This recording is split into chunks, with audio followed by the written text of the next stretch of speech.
Boa noite, Luciano. Galvão, tudo bem? Olá, como vai, Bravo? Tudo Tudo bem? bom? Como você está? Tudo tranquilo? Tudo bem. Aqui em confinamento, quarentena, e você aí? Aqui também, né? Mas a diferença é que estamos aqui na Praia do Guarujá, mas o confinamento é o mesmo, né? Não muda. Continuamos Sim. todos aí em casa e saindo o mínimo possível para nossas necessidades básicas de compra, essas coisas.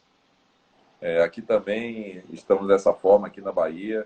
Em Salvador, especificamente, nós estamos com o lockdown setorizado, ou seja, Desculpa, Galvão. Desculpe. nós estamos aqui em Salvador, a gente está tendo lockdown setorizado, ou seja, alguns bairros realmente estão fechados, outros não. E estamos aguardando aí até o dia 18 quais são os próximos passos aí do governo do estado e do município para saber quais são as próximas medidas que estarão acontecendo aí nas próximas semanas. Eu costumo, viu, Galvão, eu costumo sempre dizer que a pandemia ela trouxe uma consequência muito ruim, muito nefasta, né, que é ceifar a vida de centenas de pessoas, né, e, mas ela também traz uma parte de aprendizado que eu acredito que todos nós, ao redor do mundo, porque ninguém que está vivo hoje viveu uma situação dessa, né, ninguém.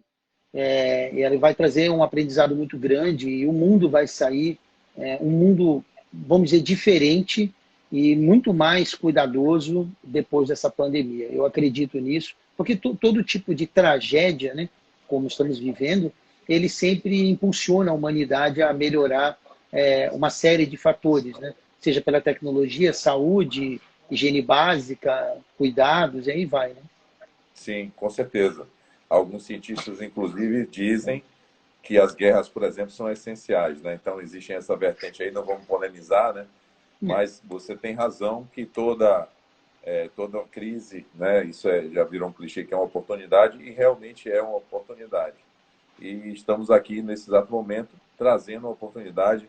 Nosso Flávio Vilques aí entrou, nosso parceiro aqui em Salvador, a Marcinha Oliveira, como vai, Marcinha? E estamos aí trazendo ao público hoje, dentro de um processo de pandemia que afeta diretamente a economia mundial e a economia do nosso país, uma oportunidade de se conhecer sobre crédito internacional, sobre estruturação de empresas e captação. E é isso que a gente vai falar aqui. Eu queria me apresentar para as pessoas que não me conhecem. Meu nome é Ricardo Galvão, eu sou empresário aqui na Bahia. Por mais de 20 anos eu liderei a TOTUS. Para quem não sabe, a TOTUS hoje é a maior empresa de software da América Latina. Então eu tive a oportunidade, hoje eu sou sócio ainda, mas faço parte do conselho. Sou mentor para pequenos e médios empresários, não para empresas, mas para pequenos e médios empresários, é uma grande diferença. Presidente da Câmara de Comércio Brasil-Portugal e pré-candidato a vereador aqui em Salvador. Sou um outsider e um outsider tem as suas vantagens e desvantagens. A vantagem é estar zerado na política, a desvantagem é estar zerado na política, mas eu acredito que quem tem liderança, comunicação e propósito pode fazer um pouquinho diferente para o nosso Brasil, para a nossa cidade. Então, esse sou eu e Só eu queria passar. Obrigado. Eu queria passar a palavra para o Luciano para que ele que ele possa se apresentar. E aí nós vamos ter mais ou menos uns 35 a 40 minutos de perguntas estratégicas.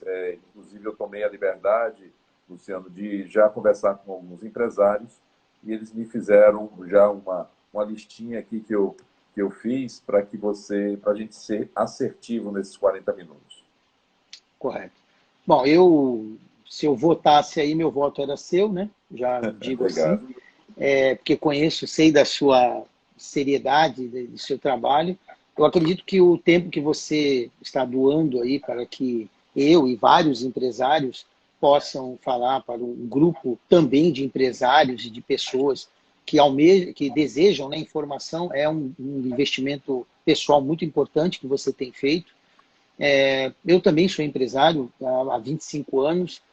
Costumo dizer que eu tenho mais tempo de empresário do que de vida, né, como não sendo empresário. Nesse longo tempo aí, eu tive a oportunidade de trabalhar grande parte na área de obras de infraestrutura, trabalhando de sul a norte do país, e observei de perto a dificuldade dos empresários de captar recursos. No meu rol de trabalho, sempre trabalhei com empresas fortemente capitalizadas, né, a maioria delas empresas multinacionais, mas sempre observei atento, né, como essas empresas tinham uma facilidade muito grande de aportar capital. E de 2012 para cá, Galvão, eu comecei, foi quando eu abri a Inteligência Comercial, que é a minha empresa. Eu comecei a buscar caminhos que resolvessem problemas de empresários como eu, que almejavam aportar capital fora do Brasil, devido ao sistema crítico de crédito que o Brasil tem. E em 8 anos de trabalho, consegui estabelecer um caminho muito bom, muito seguro e objetivo para que qualquer empresário, né, middle, como a gente chama, possa acessar capital nos Estados Unidos e Europa, que são os principais mercados de capital do mundo, né? Então, essa é a história até aqui. Perfeito. Então, você já respondeu a primeira pergunta. Então, eu queria partir logo para a segunda. E engraçado, Luciano, que às 5 horas da tarde eu faço parte do grupo de empresários do LEAD, né? O LEAD reúne mais de 1.700 empresários no mundo inteiro. E eu estava numa live focada especificamente aos empresários associados ao LEAD Bahia. E o diretor do BNB, do Banco do Nordeste, falando sobre as linhas de empréstimo e tudo mais. E eu percebi a preocupação de 99% dos empresários ali presentes, grandes empresários, porque o LEAD reúne médios e grandes empresários aqui da Bahia, e todos preocupados justamente isso, sobre giro, sobre capital, como dar continuidade às suas empresas, como minimizar os impactos da folha de pagamento, de demissões, enfim. É tudo que converge para o nosso assunto de hoje. E a pergunta que eu já anotei aqui, e principalmente, não sei se você sabe, o centro-oeste da Bahia é uma área de alta produção de commodities, soja, café, milho, né? Então, grande parte do PIB da Bahia está lá. Luiz Eduardo Magalhães, ali naquela região, né? Isso, Luiz Eduardo Magalhães, ali no... Exatamente isso. Então,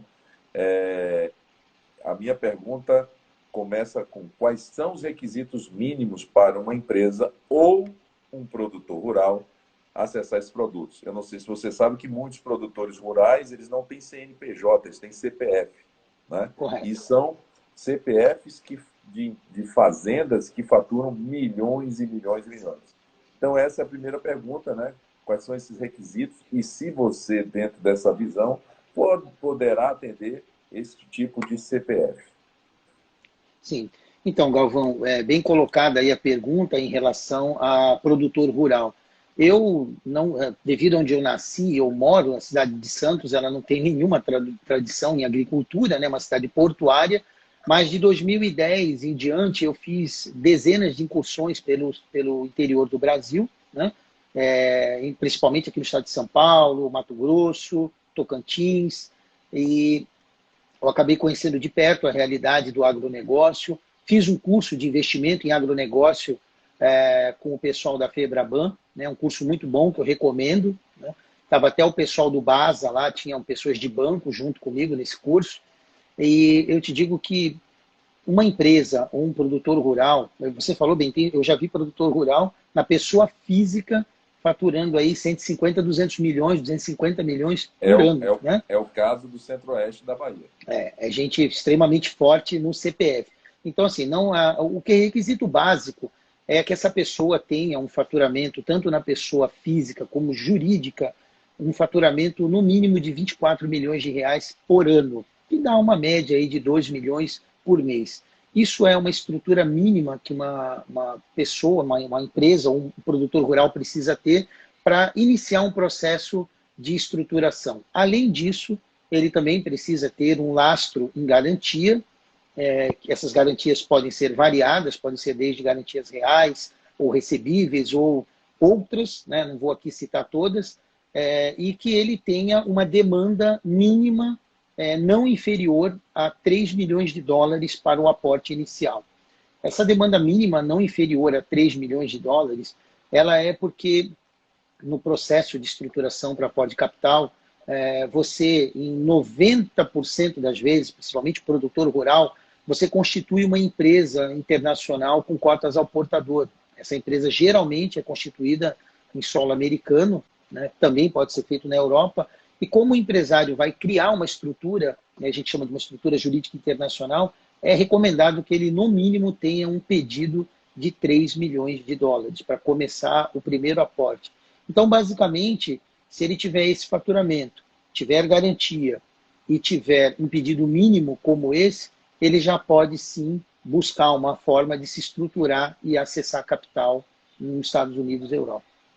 Ou seja, resumidamente, se eu sou uma empresa que faturo no mínimo 24 milhões de reais ano, eu posso tentar me eleger para um empréstimo, um financiamento de no mínimo 3 milhões de dólares. Exatamente. Exatamente. Tá. Existe um limite superior? Então, superior, tecnicamente não tem, né? Você pode trabalhar com pedidos, né, de 100 milhões de dólares, 200, e aí vai. Na verdade, o que a gente sempre recomenda às empresas e os empresários, quando ele não tem histórico internacional, é o que detém a maioria, né? A maioria dos nossos empresários middle nunca captaram crédito lá fora, até alguns que já têm empresa e têm conta nunca acessaram uma estrutura de crédito internacional, que ele peça o que ele precisa, nem a mais, nem a menos. Então, assim, não existe um ticket máximo, mas isso vai estar muito concatenado, né, Galvão, com a capacidade da estrutura de capital do cliente versus a garantia disponível que ele tem. O que eu posso te dizer é que se você tiver garantia real, você tem crédito lá fora. Então, infelizmente, essa afirmação não é verdade no Brasil, ou seja, não significa que você tenha uma grande garantia real, você vai bater num banco, o cara vai te dar dinheiro. Não funciona assim. Mas lá fora, isso é basicamente assim que funciona. Você tendo uma boa garantia real, você consegue acessar boas estruturas de crédito. Essa, inclusive, era a minha próxima pergunta. Como é que funciona a questão da garantia real e bancária? Ou seja, que tipo de garantia real, se pode ser contratos futuros, recebíveis futuros, pode-se fazer um mix de garantias? Então, Galvão, o que eu vou responder agora, ele não toma base nessa pandemia que nós estamos passando, porque nesse momento os mercados estão em estresse, né, praticamente em todo o mundo, e o que eu vou falar, ele funcionava, né, antes da pandemia, e eu acredito que depois dela vai voltar a funcionar. Hoje, por exemplo, se você quiser estruturar uma linha de crédito recebíveis em reais, custodiado num banco brasileiro, você vai enfrentar dificuldade. Tanto é que empresas que apresentam esse perfil, Galvão, nós temos negado. Então, assim, o que eu posso te dizer que funciona são garantias reais, operacional ou não, né? Urbana ou rural, tá? Afora fazendas não produtivas, isso não funciona. Mas sendo um terreno ou uma fazenda produtiva, funciona, própria ou de terceiro. Recebíveis, né, em dólar ou em real, lembrando que em real tem aquele que eu disse que no momento agora está muito difícil, stock options, que são ações da empresa, instrumentos financeiros, então se uma empresa tem capacidade de emitir uma stand-by, ela consegue hoje recurso com valor muito bom, muito competitivo. Ele também pode fazer títulos de dívida, que nós chamamos de bonds, ele pode estruturar bonds ou mini bonds e emitir no mercado internacional. Recentemente, a Rede Globo, né, antes da pandemia, ela fez uma captação por bonds no mercado, ela captou 500 milhões de dólares. Então, é um mecanismo que funciona. Muita gente pensa assim, mas bonde só dá para emitir por uma empresa grande, tipo uma BR Foods. Não, não tem nada a ver isso. Tem a ver com a maneira com que você entra no processo, com a inscrição do seu projeto numa bolsa internacional, e aí você ter também o seu sindicato de fundo que vai comprar esses papéis de dívida. Então, basicamente, essas são as modalidades que nós podemos utilizar. Perfeito, Luciano. E me diga uma coisa, como é que esse recurso é captado no Brasil? Captado não, como ele ingressa no Brasil, né? Como ele ingressa, desculpe. Como ele ingressa. Isso. Desculpe como ele ingressa. Não, Isso. tranquilo. Veja bem, ele ingressa, geralmente, como funciona o marketing mais usual. Interrompeu agora. Alô? Ele. Não, interrompeu. Desculpa. Interrompeu. Eu vi, teve um probleminha eu preciso constituir uma empresa lá fora? Em 90% dos casos você precisa sim, até para que você tenha o controle do fluxo de dinheiro entrando no Brasil. Porque precisa entender, Galvão, que nem todo mundo que aporta capital lá fora vai trazer todo o dinheiro para o Brasil. Muitas vezes empresas vão adquirir bens e de equipamentos e máquinas lá fora. Então não tem lógica você trazer o dinheiro para o Brasil, converter em real para de novo converter em dólar ou euro. Então, muitas empresas, principalmente empresas da área médica, equipamentos e máquinas e tradings, e essas empresas usam muito dinheiro lá fora, né, para comprar lá e mandar o produto para cá. Então, em 90% das vezes, você vai precisar constituir uma empresa internacional? Sim. Com conta bancária em banco de investimento? Sim. E registro pessoa física e jurídica? Sim. Né? Então, assim, como ele entra? Ele entra geralmente através de um contrato de mútuo, né? Você faz um mútuo, por exemplo, imagine que você estivesse captando. Você criaria uma empresa lá fora, né, que seria coparticipada, ou seja, uma empresa que é sua, mas ela tem todo um registro independente lá fora, tanto da pessoa física como jurídica. Essa empresa aporta o capital com um financiador internacional, utilizando como lastro as garantias no Brasil, e depois você faz um contrato de mútuo entre essa sua empresa e a empresa brasileira, faz o que a gente chama de um ROF, que é um registro de operação financeira, e faz isso via Banco Central de maneira regular, sem nenhum problema. Aliás, a Lei 4131, que é uma lei do Banco Central, ela criada há mais de 50 anos, ela é que faculta a entrada desse recurso tributado em zero no capital principal. Então, é uma grande vantagem para o empresário captar externamente e trazer isso para o Brasil, principalmente pela não tributação no capital principal. Perfeito, Luciano. Eu queria entender também como é que esse processo de elegibilidade de um cliente. Eu trago aí um exemplo de um amigo meu, que tem uma empresa aqui que fatura mais de 100 milhões de reais ano, e ele buscou um recurso num banco nacional, de fomento nacional, e já vai fazer 6 meses que ele não consegue esse financiamento. Toda vez que ele passa por uma fase, o procedimento parece que volta para trás, que fazem uma nova solicitação. Ele aí vai, corre atrás. Inclusive, ele falou assim, será que não dá para estudar todos os problemas que estão tramitando e me fazer um pack, me mandar todos de uma vez? Porque toda vez eu sinto que eu dou um passo e volto, dou um passo e volto. Então, como é esse processo dessa captação e estruturação internacional? Então, antes de responder, Olá, eu queria fazer Patrícia Rico da FIEB aí, grande parceira. Olá, Patrícia também. Agora, olha só, antes de responder sua pergunta, eu gostaria de fazer um comentário muito pertinente. Né? Recentemente, o nosso ministro da Economia fez um comentário, usando algumas palavras bem fortes, numa live com alguns banqueiros, mas o que ele disse não é mentira, é verdade. Né? Nós somos um país que temos uma altíssima concentração bancária, e isso é que dificulta muito o crédito do empresário no Brasil. Eu costumo dizer que o problema do Brasil não é o crédito, porque crédito os bancos nossos são fortemente capitalizados. O problema maior é o perfil, é o que eles atribuem e o que eles pedem, solicitam às empresas que cumpram. Então, assim, eu vou te dizer a nível internacional que o processo de análise de qualquer lender, de qualquer financiador, é extremamente objetivo. Geralmente, nós fazemos uma análise técnica documental, juntando a documentação básica de tudo que precisa ser apresentado. Uma vez que o cliente ele some essa documentação, isso é enviado para uma due diligence fora, então existe um agente financeiro mandatado que recebe essa documentação. Geralmente, esses agentes eles são europeus, americanos, então eles não são brasileiros, até porque para você abrir crédito para brasileiro lá fora, não sendo um banco ou não sendo uma Big Four, que elas também fazem isso com grande maestria, você precisa ter o apoio de executivos do sistema financeiro mundial, que é como nós trabalhamos.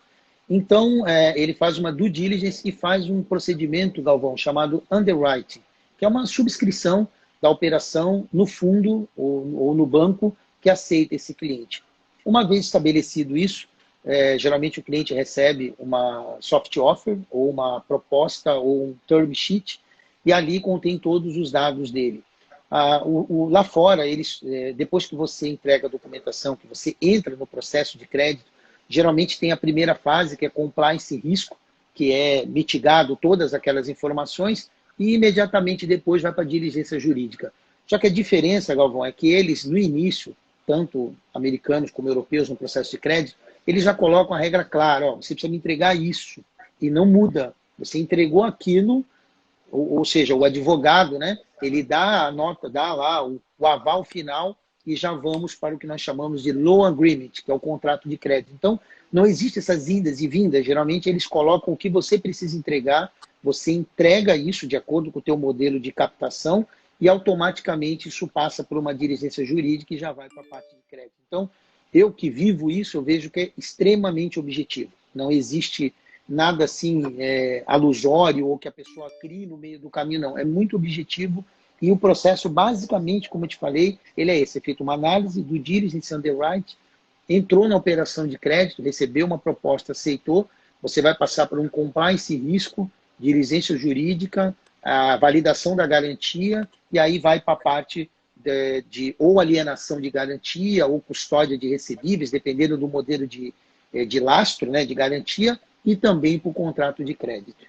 Basicamente é isso. Perfeito. Vou mandar um abraço aí para o Otávio Pimentel, tá mandando um abraço para mim e para você. Aí, grande Otávio. Estive conversando com ele hoje. Eu falei, ele falou muito bem de finíssima. você. Olha, tem uma pergunta aqui, ó. Precisa traduzir todo contrato, balanço, talvez alguma coisa do tipo SS Gap, FASB, não sei.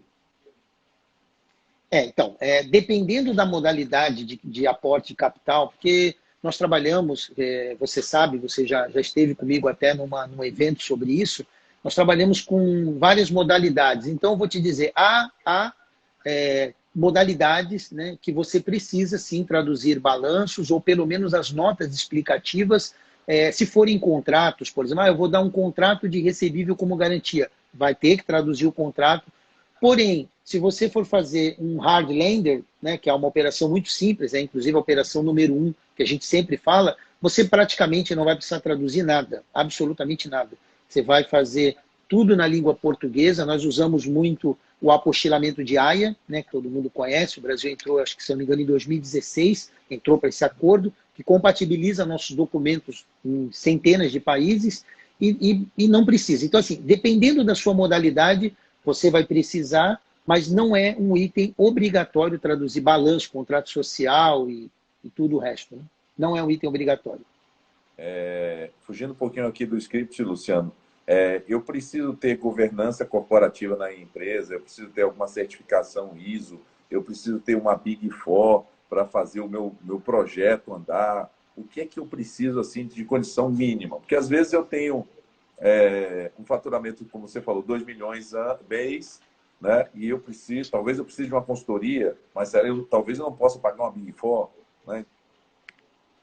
Então essa pergunta é muito boa, Galvão, e foi bom você colocá-la no script, né? Porque eu vou dizer fora assim. Do script. Mas é bom. Essa daí caiu bem. Deixa eu te falar. O que nós fazemos, né? O que nós estamos levando ao empresário, essa possibilidade de entrar no mercado de crédito internacional por um trabalho isento de bancos brasileiros, porque assim, os bancos brasileiros eles fazem isso e as Big Four também. Se você procurar um banco, um BTG Pactual, um Pátria ou qualquer um desses bancos, eles fazem esse trabalho. O problema é que os bancos também têm a régua de medição deles. E na régua de medição deles, eu te digo que hoje, dos clientes que a gente trabalha, 95% não teria sequer chance de ter uma proposta. Isso inclui as Big Four, porque são empresas de uma estrutura muito grande, e elas colocam lá uma série de fatores que aí nem todo mundo cumpre.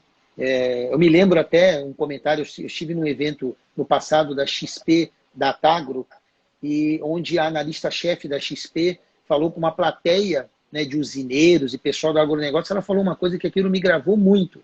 Ela disse assim, ó, 80% de vocês não tem estrutura para captar dinheiro de forma internacional. Então, por que ela disse isso? Porque ela sabe que a maioria das pessoas não se preocupam com essa parte de balança auditada e tudo isso. Então, é uma coisa que nós, brasileiros, temos que começar a nos preocupar, sim. Quem tem tamanho tem que se preocupar com isso. Mas, voltando, no nosso procedimento, não é necessário. Então, se você tem, basicamente, aquilo que a gente comentou, você pode começar a aportar capital, nem que seja por uma operação private hard lender. Então, você não precisa ter auditoria, Big Four. Agora, lógico, se você tem um grande projeto, Galvão, projeto de 50 milhões de dólares, 70 milhões de dólares, você vai precisar de uma consultoria. Não precisa ser uma Big Four, mas se fosse, era muito bom, né? Mas você precisa de uma empresa de auditoria, uma empresa que faça um bom business plan e que te dê suporte. Porque outro fato importante, assim, nem todo mundo domina a língua inglesa. E nas operações internacionais é muito importante que um executivo da empresa fale inglês. Então, nós, quando o executivo não fala, nós fazemos esse papel. Mas, dependendo do modelo e do tamanho do ticket, é muito importante que você tenha, ou no seu staff, ou contratado, um consultor que lhe auxilie no procedimento. Perfeito. Tem outra pergunta aqui. Ó. A empresa tem apoio para fazer uma estratégia de defesa em relação à defesa cambial? O hedge cambial, né? Hoje, eu tenho uma filosofia... Obrigado.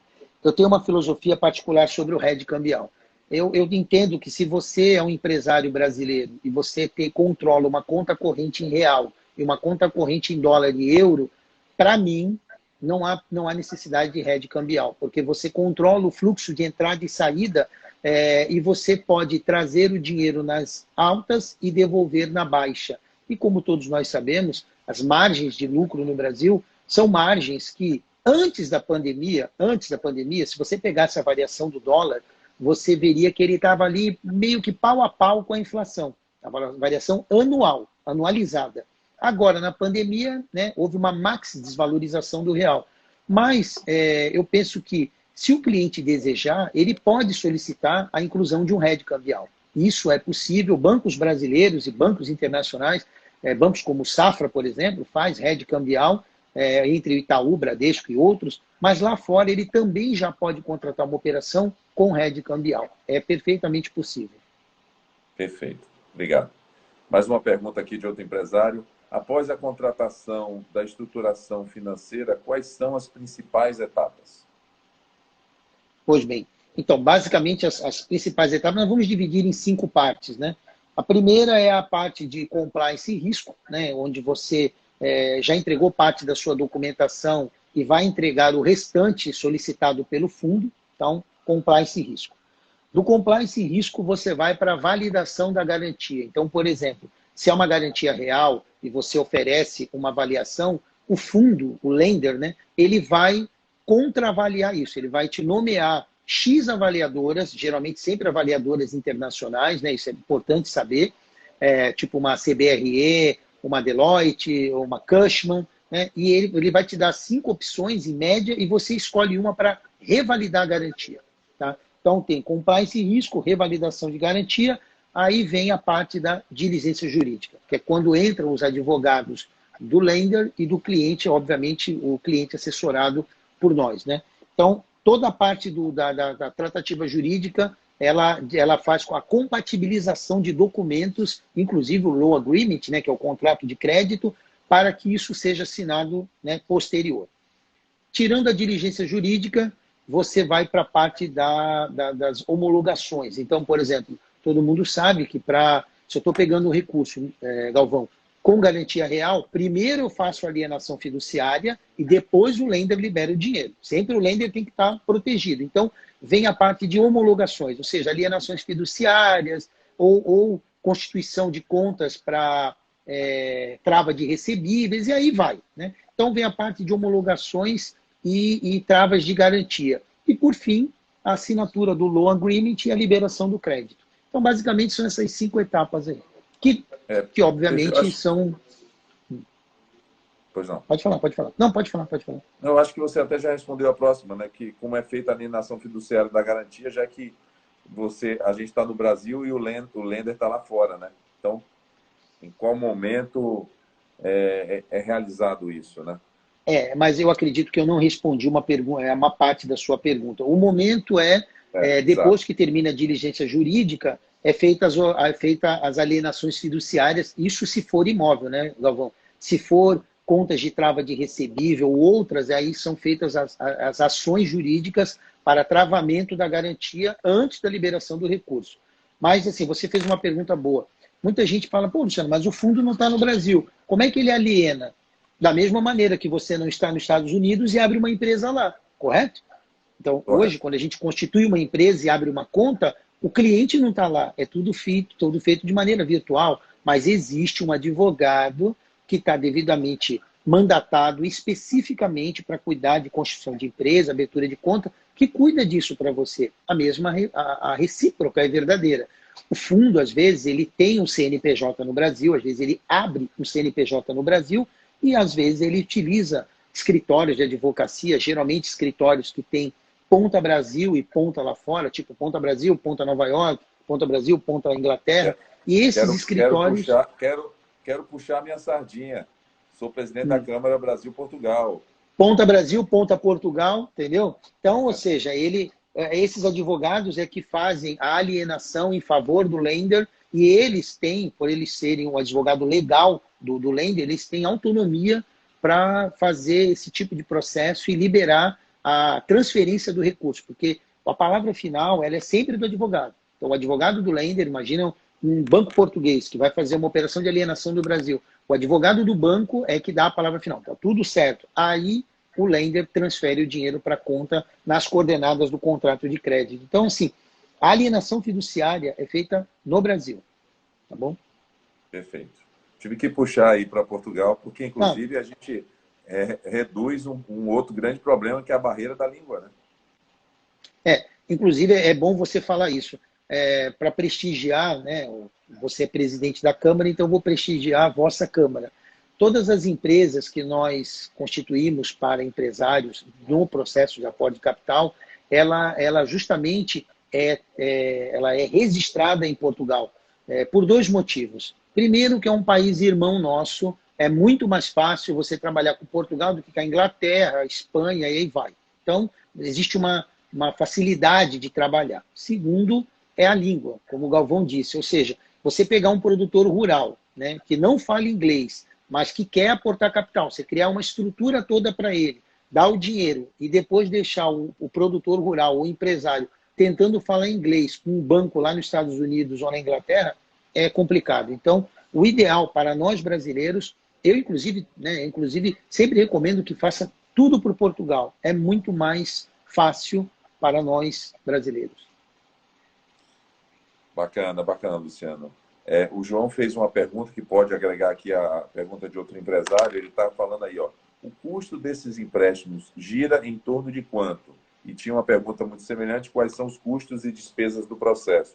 Então, talvez seja assim, custos, despesas, e eu não sei se a pergunta também se refere qual tipo de juros, qual é a taxa, carência, quantos anos para pagar. Já pego isso tudo e passo para você.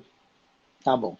Eu vou responder, mas nesse momento eu não acredito que é oportuno falar valor de despesa, porque isso é uma particularidade que cada cliente, cada operação tem. Mas o que eu posso dizer é que qualquer empresário que vá aportar capital por método de estruturação, porque, deixando claro, né, Galvão, só há 2 formas de se aportar capital, por estruturação e por cadastro. Cadastro você não precisa de ninguém, você vai lá e faz. Estruturação você precisa ou de um assessor financeiro, ou de um advisor, né? Então, para que você utilize um advisor, o recomendado é que, dependendo do volume de dinheiro que o cliente vai precisar, ele tem entre 0,1% a 1% desse capital destinado à estruturação financeira. Não estou dizendo que ele vai gastar nem 1%, nem 0,1%. Eu estou dizendo que tudo na vida tem um custo. Então, se você vai num restaurante, vai sair com a sua esposa, você tem que botar no mínimo lá uma quantia no bolso para pagar. Então, pode There is custar no mais free caro ou lunch, mais my barato. friend.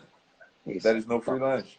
Então, a gente costuma colocar assim, de 0,1 a 1%. Determinados casos você pode gastar, você pode ter uma despesa bem menor que 0,1, bem menor ou um pouco maior que 1. Mas isso sempre está concatenado com o tipo de operação, o tamanho do teu aporte. Então é mais ou menos nessa régua.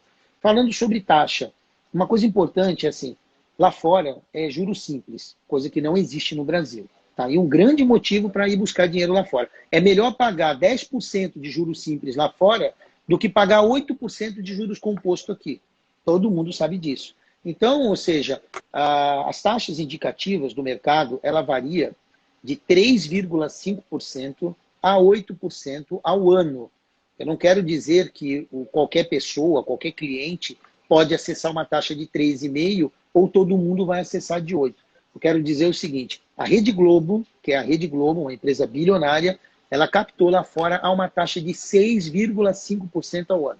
Então, assim, a Rede Globo é uma empresa muito forte, capital, não estou falando de outros, estou dizendo apenas do setor da empresa como se, né? Ela captou a 6,5%, então, por emissão de bonds. Então, o que eu digo é o seguinte, de 3,5% a 8% ao ano é a faixa. Agora, eu posso sim captar na primeira vez a 9%, 10%, mas entenda, quando você vai fazer uma primeira vez, o lender e o mundo lá fora não te conhece. Então, é óbvio, lembra quando você pegou seu primeiro dinheiro no banco? O banco nunca tinha te visto, então às vezes ele pode te dar uma taxa maior. O importante é que, ao contrário do Brasil, que a taxa nunca cai, quer dizer, você tem uma empresa hoje que tenha 20 anos de relacionamento com o banco, ela não tem uma taxa menor, ela tem uma taxa igual. Isso aí, 90% das empresas, isso inclusive está nas mídias, valor econômico e tudo, estão vendo que os juros não caiu. Essa é a verdade. Agora, lá fora, isso é real. Conforme você vai exercendo esses aportes de capital, Galvão, a tendência dos juros é cair. Então, essa é a parte boa para nós empresários. A recorrência de crédito faz o teu custo cair. E, Luciano, eu posso pagar em quantos anos? Quando é que eu pago os juros? Se eu tenho carência para começar a pagar? Então, lá fora, nós trabalhamos com um range de financiamento de 6 a 15 anos. Financiamento que eu digo é amortização do capital principal. Então, ou seja, você pode pegar de 6 a 15 anos em média, tá? Pode ser maior que 15 e também pode ser menor que 6 anos, mas em média é isso. A carência, lembrando, Galvão, que a carência é a carência do principal. Não conheço, né, quem faça carência de juros. Então, juros o cliente paga. Então, Claro. os juros, a carência de juros, ela pode ir de 1 a 4 anos, porém tem uma vírgula aí. Nas operações de corporate, você tem carência e amortização, correto? 2 anos de carência, 10 de amortização. 3 anos de carência, 7 de amortização. Existe uma modalidade que é a operação bullet, muito pouco conhecida por nós, que é aquela modalidade que você só paga juros, você não amortiza. Então, você pode ficar de 3 a 10 anos só pagando juros, o que para o agronegócio, rede supermercadista e um mundo de empresas é um ótimo negócio, porque imagina o produtor rural, ele toma o dinheiro em janeiro e tem que devolver em dezembro. Na maioria das vezes é assim que funciona. Ele compromete 80%, às vezes, da receita bruta de safra com o financiamento. Imagina você pegar um crédito e ficar 3 anos só pagando juros. Então, o que você teria que pagar 80% da sua receita, você paga 10%. Sobra 90% no teu bolso. E principalmente o produtor rural, né? Você tem sazonalidade, você tem intempéries, você tem o Covid, que tem um monte de gente jogando, por exemplo, melancia fora, porque os hotéis estão fechados, né? Tanta coisa como isso que pode acontecer, né? Sim, o produtor rural tem safra, né? Ele só tem receita na safra. Exatamente, exatamente. E o Flávio está falando aí, ó, para empresas AAA. Triple A, isso aí. Não, ele fez um comentário, mas eu não entendi a pergunta. Eu também não. Daqui a pouco ele pergunta. Ah, sim. Você falou de algumas operações, né? Mas quais são os tipos mais comuns dessas operações que um cliente pode ter a nível internacional? Você já falou algumas. Sim, sim. Mas é bom recapitular, né? Nós temos basicamente 5 modalidades, né? A primeira modalidade, que geralmente é a mais fácil para um cliente que nunca foi, nunca tomou crédito lá fora, se ele é um estreante, geralmente é o hard lender, né? Que são fundos que focam em garantia real. Nós sabemos que no Brasil, quem tem garantias operacionais sofre para pegar dinheiro em banco. Todo mundo sabe disso. Mas lá fora, garantias operacionais são muito bem aceitas, muito bem. É uma grande vantagem. A garantia de terceiro também é bem difícil, né? Aceita-se muito facilmente lá fora a garantia de terceiro. Então, hard lender é essa modalidade, foco na garantia real. O segundo é o corporate finance. No corporate, você tem um mix de garantias recebíveis, você monta uma cesta e essa cesta é utilizada como para aportar capital. É óbvio que no corporate finance os juros são muito mais acessíveis, muito melhores, tá? Porque a empresa acaba dispondo de várias modalidades de lastro, o que conforta o financiador internacional. A terceira modalidade seria a emissão de bonds.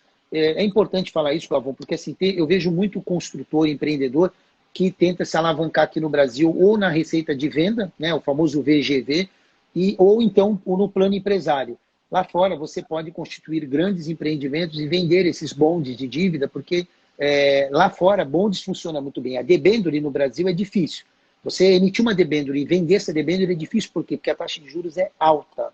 Lá fora a taxa de juros é baixa. Então tem gente disponível com capital para comprar o teu título.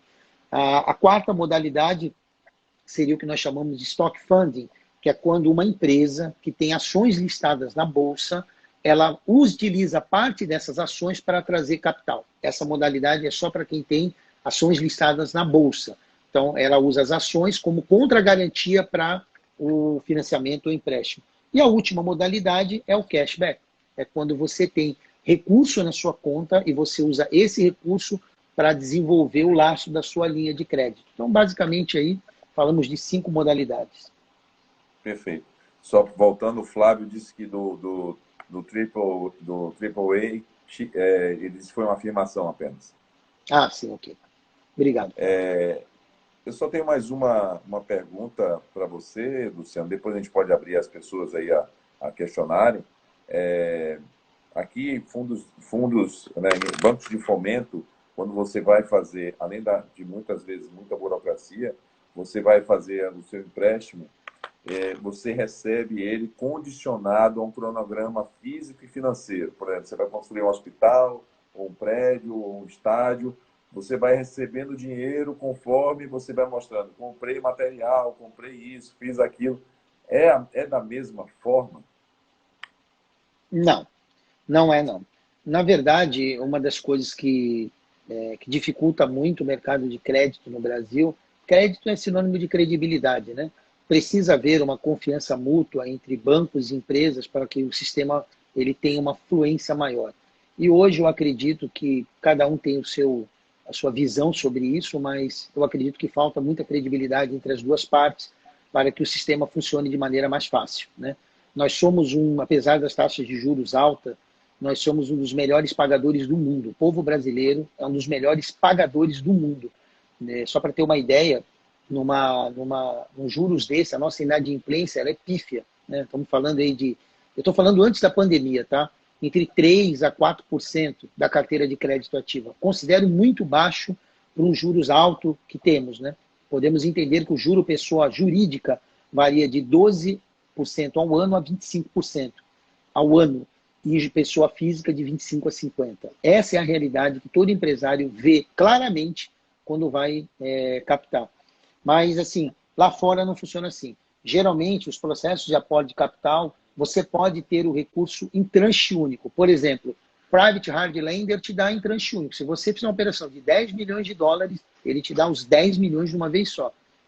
Então, assim, dependendo da modalidade, se for um projeto muito grande, Galvão, um projeto com várias etapas, usina solar, um estádio de futebol, ou seja lá, né, uma grande fábrica, você pode pedir o aporte por um cronograma físico-financeiro.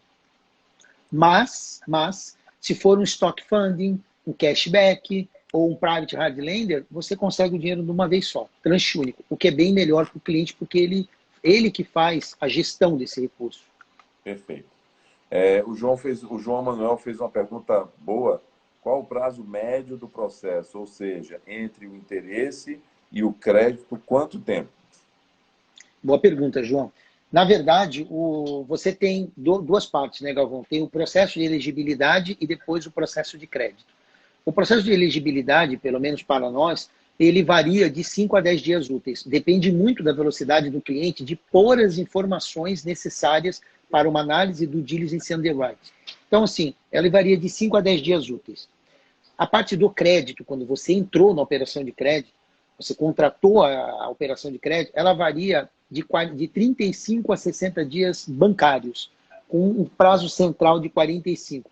Ah, Luciano, mas pô, tem vezes que passa? Sim, tem vezes que passa e muito.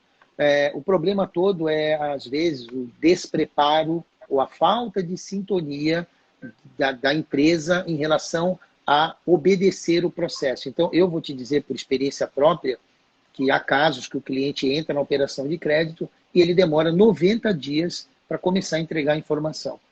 Então, não tem como um processo desse você fazer em 45, 60 dias bancários. Então, assim, lá fora, pelo menos nos Estados Unidos e Europa, esses prazos são muito regulados. Então, se você trabalhar ali just in time, né, fazendo a devida informação do seu advisor, do seu agente de estruturação, entre 45 e 60 dias bancários, consegue fazer tranquilamente. Show de bola. Uma pergunta aqui do Milton. Fala um pouco sobre projetos que estão na sua fase inicial, os chamados Greenfield. Sim. Então, na verdade, na inteligência comercial, como agente de estruturação, ela trabalha tanto com projetos Greenfield como Brownfield. Hoje, nós estamos sempre procurando bons projetos Greenfields para levar à frente. Mineração, energia, indústria, porto, seja o que for. Esses projetos, eles têm sim uma grande aderência ao processo de crédito. É óbvio que a musculatura da empresa que está por trás desse projeto, ela precisa ser uma boa musculatura. Ou seja, eu sou desenvolvedor de projeto, Galvão. Eu criei um projeto junto com uma equipe chamada Ecofábrica. Eu vi como é desenvolver um projeto grande, a dificuldade, é um trabalhão, né? E todo esse trabalho que eu vivi lá atrás, hoje eu digo ao empresário, você quer fazer um projeto Greenfield? Você quer fazer um negócio bem feito? Primeiro encontre o seu advisor e o seu agente de financiamento. Encontrou? Digamos que sejamos nós. A partir dali, você começa a montar o teu projeto endereçado a ele. Te garanto, você vai gastar menos dinheiro, menos tempo e vai ser muito objetivo na captação, porque o Greenfield roda bem, roda muito bem. Agora, tem que ter um trabalho forte na base para colocar credibilidade ao projeto, mas funciona muito bem. Perfeito, perfeito. Deixa eu ver. Perguntaram aí sobre clientes de $1 milhão, né? Aportes menores. Né? Isso. Passou tão rápido, eu não li a pessoa que perguntou. Foi muito rápido. Então, assim, o que acontece? Eu ontem, conversando com um empresário do sul do país, eu fiz essa comparação para ele. Né? Ele estava querendo pedir $1 milhão, né? Eu falei, olha, é igual fazer prédio. Alguém faz um edifício de 1 andar, 2 andares? Existe um break-even, que é um ponto de equilíbrio para você criar uma operação. E para mim, como empresário, haja visto que o cliente precisa desenvolver uma estrutura, ele precisa investir nisso, não faz muito sentido ele fazer isso para pedir pouco dinheiro. Então, eu tenho um caso que eu estou trabalhando de um produtor rural que ele queria pegar um capital menor, né, $2 milhões, 3 milhões, não, 3 não, 2 milhões, e conversando com ele, ele montou um projeto, eu assessorei a montagem desse projeto, foi feito pelo engenheiro dele, mas eu assessorei, e hoje ele está buscando aí $5 milhões. Então, assim, se você já vai ter o trabalho de fazer toda essa estrutura, duas coisas você tem que imaginar. Primeiro, pede o que você precisa. Então, assim, com certeza, quem está pedindo daqui a 1 ano ou 2 vai precisar de mais 2. Então, já pede agora. E segundo, ao criar essa estrutura, você vai ter que investir para isso. A parte boa, você vai usar ela todas as vezes que você precisar aportar dinheiro. Então, vale muito a pena criar uma estrutura internacional como o Drive para captação de recursos.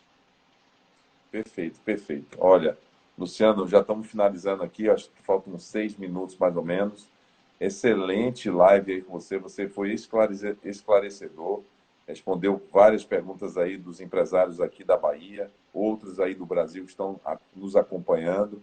E eu falo para todos que estão nos acompanhando que ao encerrar essa live vai estar no meu feed, no Galvão Tops BA, para que vocês continuem buscando as informações que aqui passamos.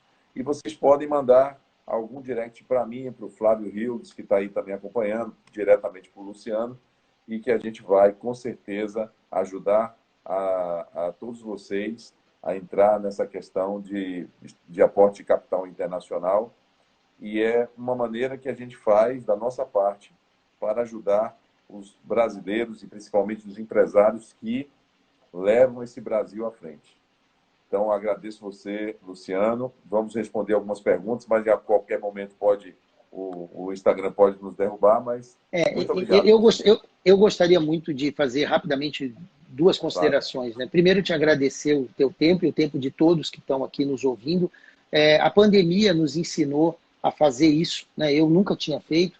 Fui convidado primeiro pelo meu amigo Alenaldo e agora por você. E a semana que vem vai ter uma live muito importante sobre aspectos jurídicos da internação de recurso. Vai ser muito legal isso, porque aí vão estar advogados de peso explicando essa parte aí do aspecto jurídico. Aí vai se inverter, eu entrevistando, né? A segunda coisa que eu digo é que, assim, você teve comigo num almoço, Galvão, onde um empresário, eu não vou me declinar nome aqui, disse que ele tinha feito. Ele falou, não, o que o Luciano fala dá para fazer, é execuível. Então, assim, eu e o Galvão e o Flávio não somos os únicos no mundo, no Brasil. Existem vários caminhos bons. O que é importante deixar um recado para todo empresário ou empreendedor que quer crescer se o Brasil está difícil de crédito, existe o mundo. Vá procurar no mundo. Tem Portugal, tem outros países, tem Estados Unidos. Então, nós não precisamos ficar refém do nosso sistema financeiro. Nós podemos ser um cidadão do mundo. Eu acredito que essa live ela deixa um recado de que todos nós podemos aportar dinheiro. Um dos nossos primeiros clientes que conseguiu aportar o recurso, Galvão, ele já tinha tentado muito, já tinha, tentado de várias formas e não conseguia. E a gente, num trabalho bastante direcionado, conseguimos trazer esse recurso todo direitinho, tudo através de uma constituição, tudo certinho. Então, assim, ali eu vi a prova de que quando você quer, você consegue. Então, assim, acreditem, nós podemos, sim, trazer dinheiro de fora para dentro, porque temos essa capacidade. Não estou dizendo eu, estou dizendo todos nós. Eu estou autorizado a falar o nome do empresário, que é um amigo pessoal meu, é o Reinaldo Portugal, dono da Brasfruit. O suquinho que você toma aí, maravilhoso, né? Fantástica pessoa, altamente competente, e está aí o exemplo. Exatamente. Ele está de parabéns. Com certeza. Tem uma pergunta aqui do Rodrigo. Quando necessário um business plan, a AIC orienta nesse sentido? Sim, a inteligência comercial, ela na verdade, ela não executa business plan, mas ela orienta todas as ações, desde um laudo, um business plan, um US GAAP, né, que é o padrão de contabilidade internacional, ou seja, todas as atividades que precisarão ser feitas, a inteligência comercial e os seus parceiros envolvidos, eles vão ajudar o cliente, até mesmo a garantia. Pô, eu não tenho garantia. Eu tenho como trazer garantia graças a providers que fornecem garantias. Então, assim, tudo que for preciso no caminho para o aporte de capital, a inteligência comercial e seus parceiros vão ajudar o cliente a obter. Beleza. Luciano, eu quero lhe agradecer imensamente a oportunidade. Agradeço todas as pessoas que estão aí. Tem muitas pessoas perguntando como é que a live, como eu falei, ao encerrar aqui, eu vou gravar essa live no meu feed. Então vai estar lá no IGVT, tá? E vocês poderão ver o meu endereço é Galvão Totos BA, né? E tem a do Luciano. E qualquer coisa, vocês podem mandar um direct para mim, para o Luciano, para o Flávio Rio, que está aí na outra ponta. E muito obrigado a todos. E é assim que a gente ajuda a fazer um país melhor. Isso mesmo, Galvão. Muito obrigado. Fiquem com Deus. Fiquem em casa, todos que puderem, né? Fiquem em casa e vamos ter um Brasil melhor a cada dia. Obrigado, gente. Obrigado. Até a Obrigado, próxima, Galvão. então.